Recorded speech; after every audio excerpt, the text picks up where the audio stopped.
It's the 8 for 52 podcast, driven by Cricket Hong Kong, China, and proudly supported by CricBuzz. G'day, Buschy with you. Yes, another podcast episode, the final one of 2025, and a big one to get through. Atif Hussain will drop by for the results and the upcoming matches.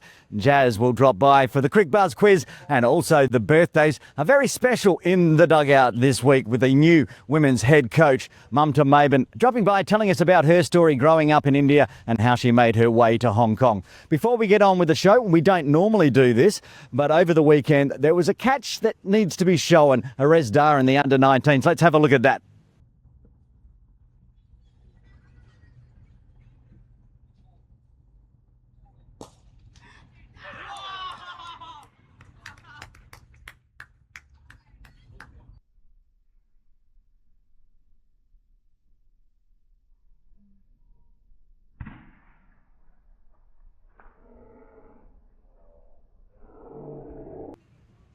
What a special snag that was by Dar in the under-19s game against HKCC. Now, if you do see something special on the ground and it's caught on camera, whether it's your phone or being broadcast, send me a message on the 8 for 52 podcast Instagram and we'll see if we can find it and we'll put it on the show. Speaking of which, it's time to get on with it. Let's have a look at all the weekend results from around Hong Kong. Yes, time for the results. And of course, joining us as always, Atif Hussain. Only a week's worth of games to get through, Atif, but lots of excitement. I'm very happy about it. I'm very happy. Well, we've got to still get through them. 3 games for the Women's All-Stars. You and I were both here for the Friday, Saturday and Sunday. Let's start with them. And on Friday, it was a Buschy Stars win, but it was a tight affair. It came down to the second last ball in that one. Jade Jets batting first, 126 for 3. Thought that was a good score. That was top score from Yaz. Yes, she looked fabulous in this All-Star series. I think she was pick of the batters, I think, for me. Yeah, 126 for 3, so it was tough getting wickets out there.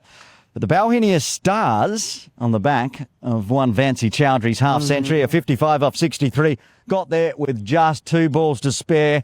A bit of heartbreak for Jade Jets in game 1. The second game, however, was a bit of a blowout, with the Jade Jets being bowled out for 97. Again, Yasmin getting into the 30s, top scoring, but not a lot of help. Actually getting a 26. The bowling a little bit better there for the Buschy Stars. Yes, Mariam was pick of the bowler yet again, 3 for 15 in her 4 overs, and Carey chipping in with 2 wickets in her 3 overs.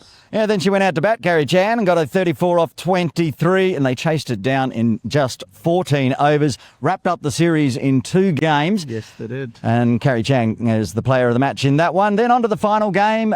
Still lots to play for in the Women's All-Stars because you're just showcasing what you can do in front of the coaching staff. And it was another pretty tight one. Buschy Stars putting on 138 for 6. Biggest score of the entire tournament on the back of Mariam Bibi. This time with the bat. A 58 off 56, and Vancy, the next best was extras. A lot of extras bowled by the Jade Jets, so 138. How was the bowling? Bowling was very good from Ikra and Carey. Carey Smith, that is. They both bowled really well. Ikra was pick of the bowler in her 4 overs, picked up 2 for 19. Good to see her back bowling well. She's been struggling with injuries recently, but I think these All-Star series have helped her regain that confidence that she probably would have lost. If you watched Ikra through the 3 games, it was really loose in game 1. Yeah. Tightened it up in game 2 and then got it all together in game 3. So that is a really good sign for the Hong Kong China women's team. Then going out to the bat, we had the captain for the Buschy Stars scoring a half-century. So why not have the Jade Jets captain, Natasha Miles, getting one as well? What a great knock it was. 50 off 35 deliveries. And right at the end, it was helped out by Pulto, who just got it done. That innings is not really spoken about a lot, but that innings, especially batting with tail-enders, I think she really did really well. 18 off 23 for Pulto, getting the job done in 18.1. Talking about captains, let's have a look at the bowling in the final game. Mariam Bibi, I think she's showed us in this tournament that why she is the number 1 player at this present moment for Cricket Hong Kong China. And with the ball as well, she picked up 4 wickets in her 2 overs. Is that correct? That is correct. She got the first one, 2 in the second one. 4 for 17. They needed wickets right at the end, and every time Mariam bowled, she got a wicket, and they got so close. Jade Jets lost 9 wickets chasing it down, but got there with 11 balls to spare. So the series goes to the Alhenia Stars. They were champions, and Jade Jets picking up a win at the end. Let's move on to some weekend cricket, and we'll start with the Sunday Elite Division 1 game over at KCC yesterday. Well, we're recording on a Monday to make sense of that. And it was the Templars versus Pack. We both chipped Pack to win this. Yes. And it was a lot tighter than I thought it was going to be, especially when I saw the Templars team. They were missing some stars as well. Especially after the first innings. I mean, the runs that they put up were just 156 in 27 overs and all out. 156 all out in 27 and a half. Azaz Khan, again with a half century, 64 off 52. And the head coach, Waqas Barkat, next best, 23. That is not a big total. Not at all. How was the bowling? Yasin Murtaza showing his experience with 3 for 33. And Ghazan for Muhammad again in the scorecard with another 3 for him. And Rana Nasrullah, 2 for 22. And all 3 of them are national players. And as Kaushal previously said, that every time he sees a scorecard, he needs his national players on the scorecard. So good outing for the national players there. Yep, Azaz getting in there as well. So 4 of them in the first innings. Then in reply, Pack made it hard. We went very close to getting this tip wrong. Yasin Murtaza top scoring with a 31. Zishan with a 30. Gaz doing it with the bat as well. They got there in 33.3. Had plenty of deliveries left, but just 1 wicket in hand. The bowling for KCC? Waqas Barkat, the head coach, at the top of the table with 3 for. And Khan Muhammad Hassan, who just recently was part of the national team. Another 3 for him, but very expensive. If I look at the stats here, 70 runs in 7 overs. Could have done better. Azaz Khan in the bowling card as well, 2 for 37, which is a good sign for national team again. As it stands, Hassan will get you wickets, but he will cost you runs. So you have to balance that. And they needed wickets because they weren't defending much, but also gave up a plenty. Also up the hill yesterday was the Scorpions up against the Tony Turners. We thought the Scorps were going to win this one. It was a tight affair because there was none of the senior players that we expect to see from HKCC playing in this side. Yeah. But didn't matter. Shiv, who got a double century in the 2-day game, went to the 1-day game and got 111 a run a ball, 110 balls for his century. And the next best, Kinshit Shah with 40 and Sahal putting a 36 on the board. 237 for 6, batted their full 50. Bowling? There we go. Bowling, Ahsan Khan was pick of the bowler, 3 for 39. And Sherry finally not being really expensive because this year has been very expensive. In his 7 overs, he has taken a wicket for 35 runs.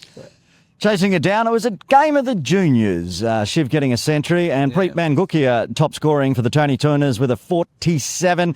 Ibrahim with a 45 and Arez Dar with a 33. But they ran out of wickets in the end, bowled out in 45 for 190. The bowling, I mean... Yeah, Shiv Mathur, I think he's showing why he's the next big thing in cricket, Hong Kong, China. 5 for, along with his 100. 5 for 32 in his 9 overs. I can't even remember seeing the last time. When was the last time I saw Shiv bowl? Because normally he's the keeper. But they had David Takir in the side, so Shiv went out there and got him a shot. He bowls in junior games, so maybe that's where he's got his tricks. Well, what a win that was for the Scorpions. And we're going to move on to Saturday Championship Div 1 now. Yeah. Sky Warriors versus the Tartars. I dropped this game. I gave the Tartars some hope. I'm glad I jumped off the train, but I might not be rubbing shoulders with some of the people there. Well, they might not be rubbing shoulders with many either, because we'll go through the scorecard. The Sky Warriors, 176 for 7 in 35. Good score. Manpreet Singh top scoring with a 35. Pranab Shah with a 34. And Preet Mangukia again in the runs with a 32. Wickets did fall. Who is the bowlers? Ghulam Mustafa, yet again showing his experience. Bowled with a new ball, bowled around 4 to 5 overs with a new ball, and then came back before drinks and picked up 2 wickets for 18 runs in his 7 overs, despite his team going for 176. You'd think 177 chaseable at KCC in 35. Not so for the Tartars. Mitch Shah top scoring with a 32. Cheyenne Puri, who usually bats at 11. I haven't checked the actual full He scorecard. batted at 10. Well, Mustafa batted at 11. Well, there you go. There's one person that bats above him, but he's second top scorer. That's not a good sign. Bowled out for 77 in 20.1. The third best scorer didn't even get into double figures. Chandandeep with a 6. So the bowling must have been pretty impressive for the Sky Warriors. Yes, another youngster playing for Tony Turner's, Pransh Vimal Kalatia, picked up a 5 in his 7 overs, 5 for 25. Haris Mohammed, 3 for 15, and Preet Mangukia in the bowling card as well, 1 for 9 in his 2.1 overs. There was somewhere over the weekend as well. I think it might have been at a juniors game, but Pranch got a Michelle or very close to, got a heap, either or that or runs. I remember seeing his name. So he's another youngster to keep an eye out. Diasco, Little Side 1, Sky Warriors winning by 99. Ooh, Tartars. They'll need to regroup. Yep. Also in Div 1, the Nomads versus the Lions at HKCC. We tipped the Nomads to win this. They batted first and a big score, 254 for 4 in 35. Luke Voice with a century, 131 off 109. Veer Matta with a half century as well, 55 off 59. And Matt Rosley with a 27. Yep, and the evergreen Waqar Dawood playing for USRC Lions picked up 3 wickets in his 7 overs. And Syed Minajuddin, playing Saturday League this time, picked up a wicket as well in his 7 overs. Well, Waqar can go away and say he took 75% of the wickets there because he got 3 of 4. The Lions in reply bowled out in 27 for 129. A very fine 71 from Ibrahim, but not a lot of support. Wasim next best with a 22. The bowling? Danny Craig, again in the back bowling. He's been really good this year. 4-4 for him, 4 for 32. Veer Mathur did well with the bat, did well with the bowl, 2 for 6 for him. And Parth as well in the wickets column with 2 for 20 in his 5 overs. 125 run victory there for the Nomads. Let's move on to Saturday Championship. Div 2, India Club All-Stars versus the Strikers. Pretty sure we both went with the All-Stars on this one. Did. And it was a wise decision. 35 overs, scored 337 for 9. Almost bowled out, but not quite. Yeah. Aminda getting a 118 off just 74 deliveries. Akash Yadav with a 63 and Vinay with a 61. Yes, it was a big total. Bowlers were going around the park, but Kirti Wasson picked up 4 wickets in his 7 overs. Amit Kumar was also a great help for him, picking up 2 wickets for 46 runs in his 7 overs. The Strikers did well. I mean, any day of the week you score 281 in 35, you'd be pretty happy, but they'll still go down by 56 runs. Amit Kumar with a 64, Siddharth with a 44, and Rashanga with a 41. The evergreen again, Imran Arif picked up 2 wickets for 10 runs in his 3 overs. Niket Singh, 2 for 34, and Fazil picking up another wicket for 15 runs in his 3 overs as well. Yep, the India Club All-Stars will remain undefeated after that match, winning by 56. Centaurs versus Kaitak, and wow. We've got off the Centaurs train. They won 1, and we thought, OK, that'll do. They scored 203 for 5 in 35. Ikram with a 93. Max with a 36. And Abazar with a 29, only losing the 5 wickets for 203. Yes, and John Pierre was pick up the bowlers. 2 for 39. Priyansh, 1 for 30. That was about it. I think it was a high-scoring game, so... looked all right for the bowling team. When the old airport used to exist, they used to talk about the planes coming across Kowloon and the Kaitak heart attack. Yeah. Well, that's what Kaitak have tried to do in this game because they were almost bowled out. They got there with 6 deliveries remaining. 204 for 9. Ali with a 67, Vishnu with a 44, and Jean-Pierre, who did it with the ball, getting a 28 as well, but nervy times. How was the bowling? Ooh, there was a 6 for in there for Praveen. Praveen, the off-spinner, picked up 6 wickets for 44 runs in 7 overs. Manoj was another bowler who bowled really well for 1 for 26, whereas Ali Waqas picked up a wicket for himself as well. Well, there's the results from last weekend. Atif will be back shortly with all the upcoming fixtures, but now it's time for In the Dugout with Mamatha Maben.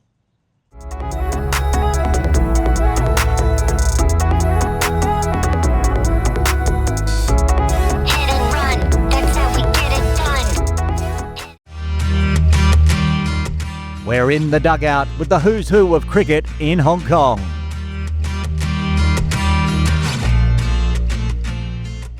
We're in the dugout for episode 7, and joining us for this very special episode here at Ting Kwong Road Recreation Ground while the Women's All-Star Series is going on is new head coach for Hong Kong China women's side, Mamatha Maben. Thanks for joining us on the podcast. Yeah, my pleasure. My pleasure. Now, in the dugout, we like to delve back into the story before we get to today. So let's start. You were born November 15, 1970 in Bangalore. How did you get into cricket? Actually, growing up those days, I was not aware women played cricket. However, I was following cricket. Mostly, it was during 1981-82. I had a cousin brother who would follow cricket on the transistor. And when he had to go out for a break, he'll tell me, follow the score. And then he kind of told me what is a wide, what is a no ball. So I used to follow score on commentary. That's how my interest developed. Thanks to my cousin brother, one Mr. Arun Maben. He introduced me to cricket, the rules and things like that. Then I got interested. So I used to play in school, at home. Though I didn't have a bat, I used to use a exam pad, Okay. and a paper ball. Yeah. That's how those were the early days. Yeah. But eventually in school, I used to play with the boys. I used to come home and play on the streets. But I wasn't aware that women played cricket. Then there was a gentleman called Joseph Hoover, who was a family friend of mine, happened to come home. He told my sister, who's that girl there playing? She's playing pretty well. Then she said, it's my sister. Then he told me, I'm aware where women play cricket. I'll take her. So maybe that was when I was in the 9th, my holidays. He took me to a place where Shantaranga Swami and the doyens of women's cricket were playing. I probably played there for a month, and because of 10th, I couldn't go. It was like I had to catch 2 buses to go there. So 1 year I didn't play. But then when I went to college, there was a college team there. And then I got drafted into a club side, and that's how the progression happened. So it's basically you were interested in cricket during primary and high school, but it was really when you went off to university college is where you started to get... You're right. But where my cricket interest peaked was the 1983 World Cup. So that was like a huge boom for us. From there, I was very interested in playing cricket, the game. Fabulous. And you did then get eventually into the international side for India, and also at some point you turned into the captain. Can you tell us a little bit about how that progression came? Actually, see, those days women's cricket was not as popular. I first made my debut for the state in 87. But for the first 5 years, there was no international cricket. So it was just state cricket coming back home. And then in 91, we had a tour to Australia. I was in the India camp, but I didn't make the cut. That's when somewhere I felt, no, I need to also, be able to represent the country. But I knew I had something more to do in order to get. So in that 91 to 93 period, I worked really hard. Though we could not be big time professionals because there's no concept of box nets. There were only those nets, right? So after practice, you had to find a wall or go somewhere to get some extra stroke practice. But I did put in the hard yards, and in 1993 got picked for the World Cup. But I didn't have a good outing and I promptly got dropped. So for the next 8 years, I was only playing domestic cricket. It was only in 2001 I made a comeback. And I played for a couple of years. Then post that, I became the captain. And I played for another couple of years. So basically, though I made my debut in 93, I played basically 3 or 4 seasons together. That is 2001 to 2004. So basically 10 years since your interest in cricket exploded, 1983. You made it into the World Cup in 1993. Yeah. I'm assuming back then it was semi-professional or just amateur. 100% amateur. Yeah, so you'd have to have a job as well to work and then also do the cricket. Yeah. Fortunately for us, we had an institution called the Indian Railways who were recruiting cricketers. So I'd gotten a job for that, but we had to still go to work. But we would get the privilege of a holiday and things like that because we were recruited on sports quota. So that was okay because we had a job, but we still had to go to work. They would give us some 2 hours time off in the evening. It was not easy, but those days we were 100% amateur. We didn't earn a penny for playing. We had to apply leave to travel and all these kind of things. And we used to practice anywhere between 6 to 7 hours those days. including having to go to work. So it would be early morning, then off to college or work, and then later in the evening. So we would have a 3 hour slot in the morning and 3 hour slot in the evening, in between college or work. So it started 6 and it would end 6 or 7 in the evening, our day. That's a long day. Yeah, yeah. Now, I'm a nerd, so I've got a Buschy nerd stat for you. You're number one in the rankings for the most wickets in an ODI as a captain, Is it? with a 6 for 10 against Sri Lanka. Can you tell us a bit about that? That's actually, truth be told, that was in the inaugural Asia Cup. Though Pakistan didn't participate because of visa problems, we had a 5-match series with them. It was in Kandy and it was very windy those days. Actually, I was the 5th and 6th bowler in the team. We had Julian Goswami, Amita Sharma, who were the lead, Nushi, Neetu David. They were the lead bowlers. It so happened they were getting hit.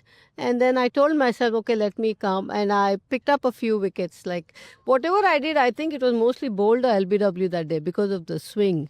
And I picked up maybe 3-4 wickets, stemmed the rod. Somebody picked up. I said, okay, let me get myself off and bring the mainstream bowlers. Again, they were getting hit. And then again, I came back. That's how it is 6.1 overs and 6 wickets. I only came because our mainstream bowlers were getting hit. But I used to bowl regularly for them as a 5th and 6th bowler. And I would chip always with a couple of wickets. Now, that record was in 2004, so it's stood for 21 years now. Yeah, it's still standing. I don't think it might be ever overtaken. No, it can be. Somebody could easily pick 7 wickets. Maybe. Yeah. Maybe. But see, even in those 10 runs, 5 runs were overthrow. They were stranded. They both were stranded in between. All we had to do was like get a run out, but it missed the stump. They finished a single and it went for 4 overthrows. So half of the runs. Yeah, were basically overthrows. in But one single. It was one of those days a cricketer has where whatever you do comes off. Yeah. That was my day. Sounds amazing. Yeah. When you started playing international cricket, as you can see on the stats on ESPN Cricinfo, you played women's tests and ODIs only. 19 as captain ODIs and 21 not as captain. Now as a coach, how does that work with you progressing now? If basically all the games are T20, right? Yeah. Do you have to change your mindset, or is it just an easy Yeah. progression? Yeah. I won't say easy progression because, like you said, I've not played the game. But the game was introduced way back in 2007, 8, around that time, right? So I had enough, like for China, when I coached China, that was one of my toughest jobs because I had to prepare a raw side for an international within 3 months. And with respect to China, those days some of them were raw, like even our club level cricketers would have basic skills than them. So that initiation taught me a lot about the game. And having to have played with China, I picked up a few skills. But more than that, when I came back to Karnataka cricket, right, we had a 50-over format, the day and days format, as well as T20. So this is where I learned the tricks of the trade. And having to coach the girls and exchanging thoughts with other coaches. Most of the coaches those days, T20 was new. It was a new format. So then the IPL came. And so most of my experience is having coaching our state side and getting some feedback even from the girls and talking to some coaches. And now I think I understand the tempo and the pace of the game and where it is going. And I understand how to train mostly, though I have not played the game. But I understand the structure better now. So once you've finished international cricket, Yeah. you go back to playing state cricket. Yeah. And then you've progressed into coaching. Were you a player and coach at one point, or was it just you finished your playing career and then moved into coaching? I finished my playing career. It was just fortunate that I did my level 1 in 2008. And all of them forced, though I was playing then, they said, you go get into it, you get it done. That was the first all-women coaching course conducted by BCCI, which was exclusively for women. So most of us did it then. And it so happened after I finished that, I got the China offer. So as I was playing, I got the offer. And I finished that season and I took over. So my transition was like playing, coaching. There was no gap in between. Perfect. Let's move to a month or so ago, and you've been named the new head coach of Hong Kong, China. You went to Malaysia for that 4-game tour. What were your first impressions? Truth be told, if I'm not being too harsh, first game I watched, I was like, oh, we look like a club side, especially on the field. That was my first impression because they were whites, dime a dozen, and the fielding was like we were. That was my first thing. But credit to the girls, they pulled up their socks and we made a couple of changes which were more focused on fitness and fielding because end of the day we need to be sharp on the ground, right? So there were one or two which could go just for a fielder because our batting was covered, our bowling slots were covered. So we made those couple of tactical changes, though we knew we wouldn't get much out of them for bowling or batting, but we knew we needed them to save a few runs on the field because batting and bowling slots were covered already. Like we have quite a few all-rounders like Miriam, Carrie Chan, they both bat and bowl. So one or two slots open up. And that's where we did those tactical changes and we at least looked good. I'm not saying we are there yet, but even the whites aspect of it, I only asked them 50% reduction. If we can do that, I'll be satisfied. Of course, then we have to work on it. So in the second and following games, we look good. We could have won the third game if we would have taken our catches. Well, we could actually be in 3-1. But I'm happy for the result because it's a learning curve. There are some mistakes that are going to occur initially so that we can then learn from it and grow. So I'm happy with the fight back. If at all I have to take one thing out of that Malaysia tour, the girls never let their shoulders droop at any point in time. And effort-wise, they gave 100%. Skill, there's a lot of work, which is what we're going to get down to once this All-Stars is over. Yeah. Speaking of which, we've got an under-13s game behind us, but this afternoon will be game 3 of the 2025 Women's All-Stars Series. What's the aim for you and the coaching staff? What are you looking for from the players in this tournament? My message to all the players was very simple. I said, this is a very good opportunity for us to progress the course of our game, right? You have to look at the broader picture. We need to be a product that can sell eventually.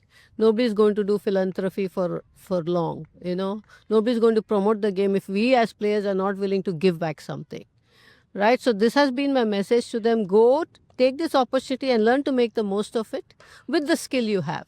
Don't give an easy, just try and make an impact.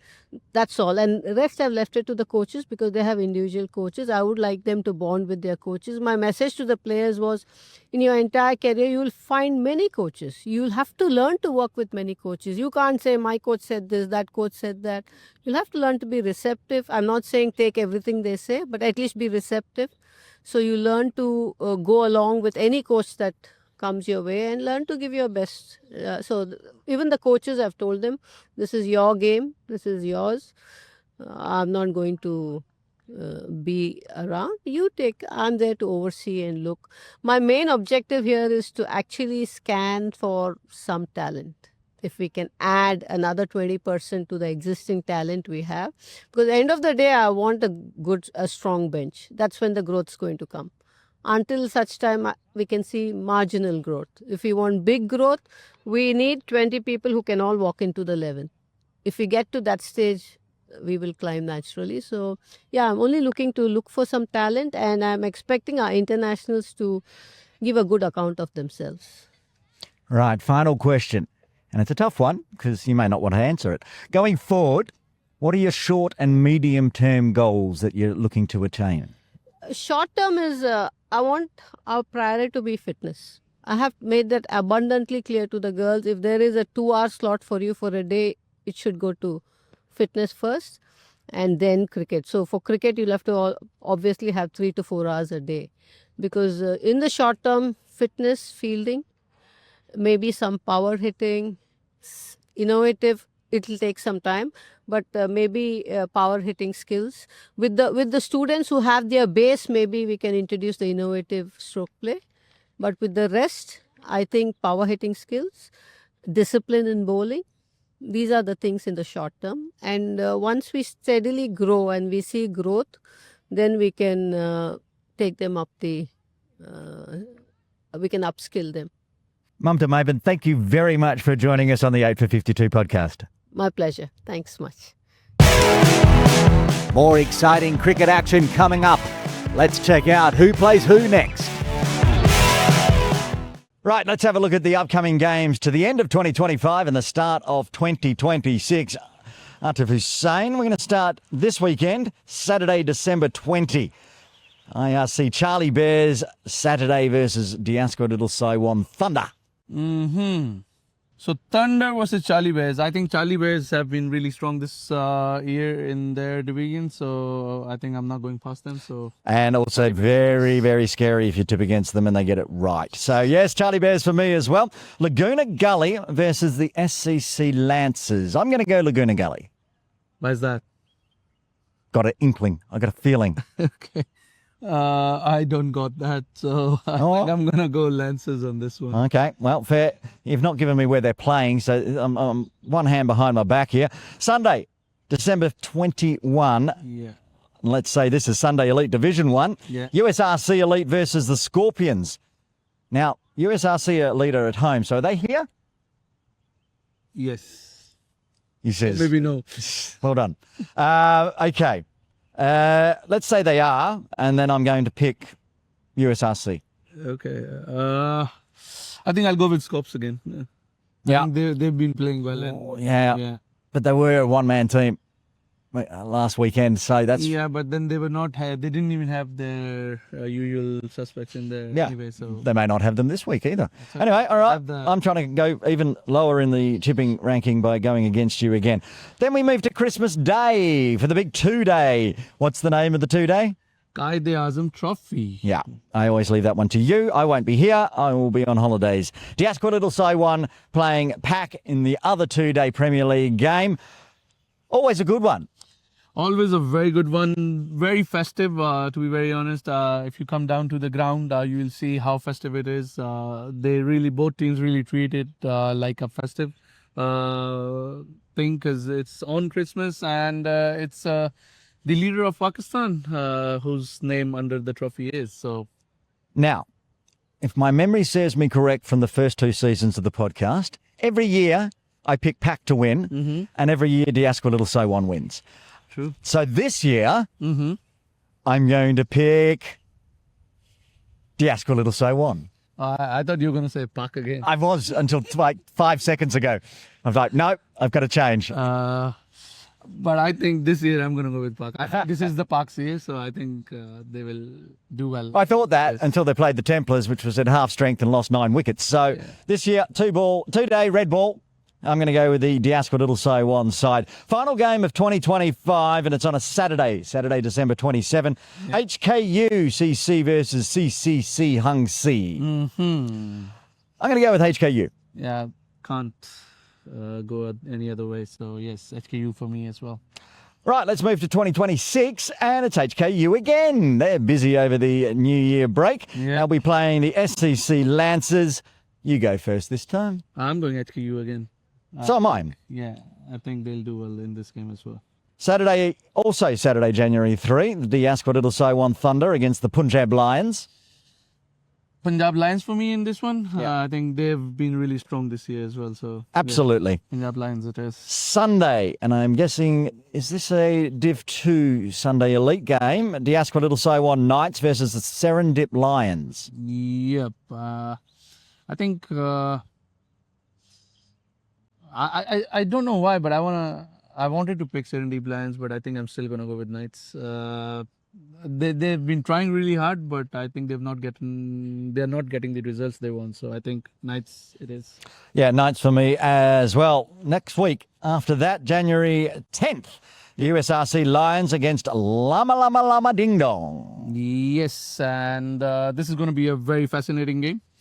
Both teams are very strong, but I think Lama are a touch stronger than USRC Lions, and that is why I'll pick them. Yeah, same. I like Lama, so they'll get the win hopefully there. Now, this is a toughie. Very tough. The Asqua Little So One Sky Warriors, whose train you are well aboard, almost driving it, against HKCC Nomads. Yeah. Again, you're not telling me where they're playing. It is a Sky Warriors home game. If it's up the hill, that gives the Nomads obviously a 12th player, basically. And the Nomads have been good. The Sky Warriors have been very good. Who have you got? Well, let me just say, I have been on their train again. Last week I was on Tartars and Sky Warriors train, which I have not dropped off. I dropped off the Tartars train, stuck with Little Saiwan Sky Warriors, and I think I'm going to do the same this week. I'm going to jump off the Nomads train. Yeah, I feel the same, actually. There's not much to dislike about the Diasco Little So One Sky Warriors, so they'll keep going. Yeah. Also on the 10th, the USRC Tuskers up against the KCC Tartars. Now, you're off the KCC Tartars train, so I'm assuming you're picking the USRC Tuskers. That was last week. I'm jumping back on. You can't keep jumping on and off trains. You'll do yourself a See, damage. There was a different team in there. There was Diasca Little Seven Sky Warriors that I didn't jump off. So I had to choose one. So I went with Sky Warriors. I think that was a wise decision. Literally the game before you said how you've jumped off the Tartars train. You're like a hobo, just catching different trains. Yeah, I know. I like traveling. Yeah, apparently. I'm also going for the Tartars in that one to bounce back. Laguna Gully versus the Saracens. You tell me first. You were on the Gully train. Yeesh. Well, if I could get to see what Laguna Gully did against the SCC Lancers, this would make my decision a lot easier. I still think the Saracens are on the improve, so I'm going to pick the Saracens. I was going to do the same. Yes, Saracens on this one. Right, Centaurs against the IC All-Stars. IC All-Stars. Yeah, I don't even need to know where that's played. Doesn't matter. And then 3 games in Sunday Elite. Pack Elite versus USRC Elite. Given it's those 2 teams, it must be here. Yeah. That's going to be a very, very, very good game. And I'm going to back Pack to bounce back after their 2-day loss. That's very smart, Buschy. I think they'll be winning that 2 there. So they'll follow it up with winning this one. So I'm going to stay with PACC on this one as well. Wanderers versus the Tony Turners. This is a tough one to pick, but I think I'm going to pick Tony Turners in this one. I'm going to go with the Wanderers. And the final game on Sunday, January 11th, it's the India Club Brahmas against the KCC Templars, which will have to have been at KCC, I'd assume. Yeah. Templars weren't good at the last game of 2025. Will everyone be back from holidays by January 11? I see Brahmas will desperately want to win this one. Yeah. I'm going to pick the Templars. Okay, I'm going to pick Niaz. I'm going with Brahmas on this one. Okay. There it is. There are all the games coming up for the next few weeks over the Christmas and New Year's break here in Hong Kong. It's time for the Crick Buzz Quiz, where you put your cricket knowledge to the ultimate test. Welcome back to episode 7's Crick Buzz Quiz.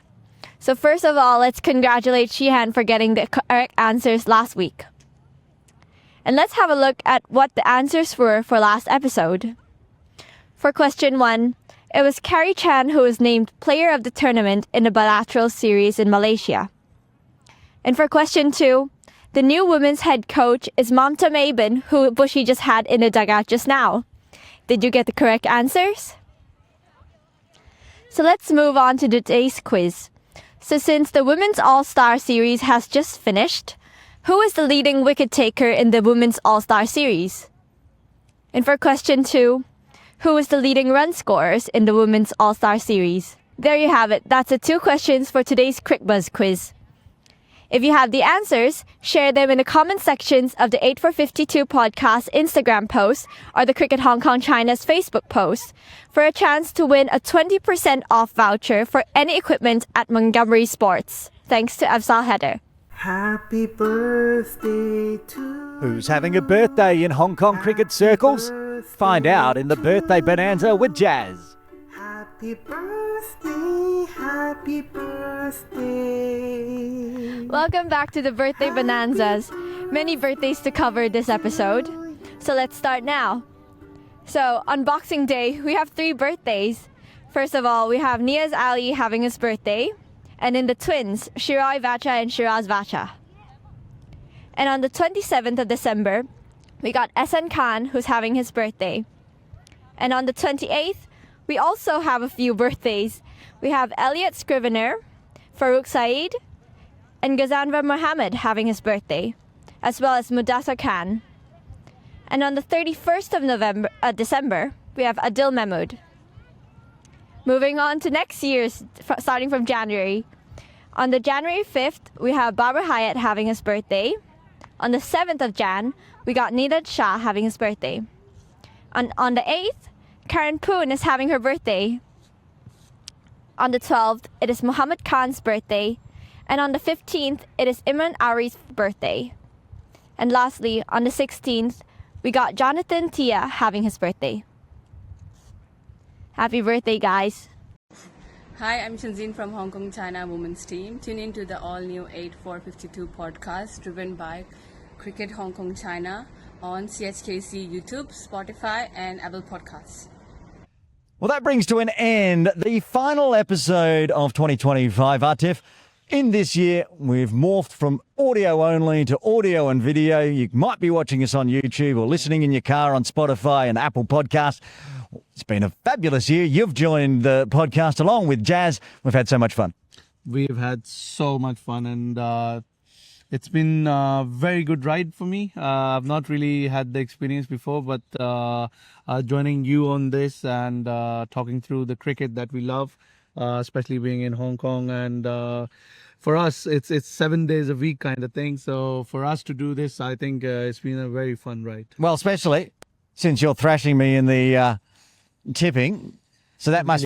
No. Yeah, you're well ahead and probably will remain after this week's fixtures that we went through. I'm a bit worried what I picked now. How good was it to have the new women's head coach, Mamatha Maben, join us? She has such great stories. Very inspiring, to be very honest. I was listening to it while recording it as well, and it was one of the best interviews I have listened to. She had so much insight, and she's pretty clear what she wants with the national team. So that is a very, very big yes for me. I'm not in the team, and I was a bit afraid. You can just tell she is going to push that team hard, push them to the limits, and make them break through and go back up the rankings. For sure. For sure, it looks really that way. Jazz isn't here. She did a segment and left. Now she's on holiday. So happy holidays to you, Jazz, and thanks for joining us all season. And for everyone that's been watching in or listening throughout the year, we wish you a very Merry Christmas. And a Happy New Year. And a Happy New Year from Atif Hussain and Jazz Zito. This is Aaron Bush signing off for the final time this year.